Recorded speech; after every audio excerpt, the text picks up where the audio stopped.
નમસ્કાર દર્શક મિત્રો, અભિપ્રાય ન્યૂઝમાં તમારું સ્વાગત છે। ગરબાડા તાલુકાના મીનાક્યાર ગામે એક દીપડાના હુમલામાં 70 વર્ષની વૃદ્ધ મહિલા ઈજાગ્રસ્ત થઈ છે। ઘટના દરમિયાન મહિલાને પીઠ, હાથ અને પગ પર ઘા લાગ્યા હતા। ઘટનાની જાણ થતાં જ વન વિભાગે તપાસ શરૂ કરી છે।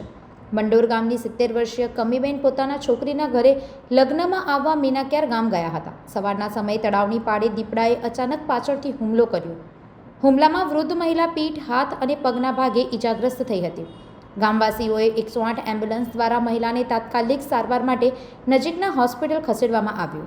વન વિભાગને ઘટના અંગે જાણ કરાયા પછી તાત્કાલિક ટીમ ઘટના સ્થળે પહોંચી આગળની કાર્યવાહી શરૂ કરી છે।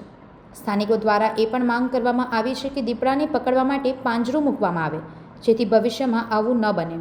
સવારના સમયે એક કાકી જે મંડોળની હતી એમની છોકરીને ત્યાં લગ્નમાં આવેલી મીનાક્યાર ગામે, ત્યાંથી સવારમાં 6 વાગ્યાના અરસામાં પોતાને ઘેર જતી હતી।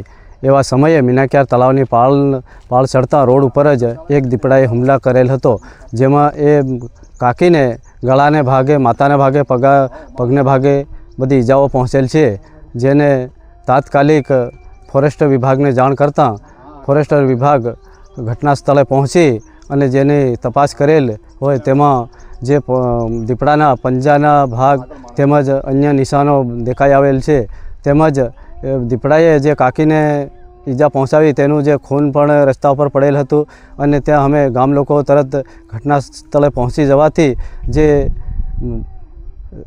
દેખતા ખરેખર દીપડાએ જ હુમલો કર્યો હોય એવું બધું જાણી આવવા મળેલ છે। સંવાદદાતા સાથે અભિપ્રાય ન્યૂઝ, વડોદરા। વધુ સમાચાર જોવા માટે અમારી YouTube ચેનલને સબસ્ક્રાઇબ કરો અને જોડાયેલા રહો ફેસબુક, ઇન્સ્ટાગ્રામ અને ટ્વિટર પર।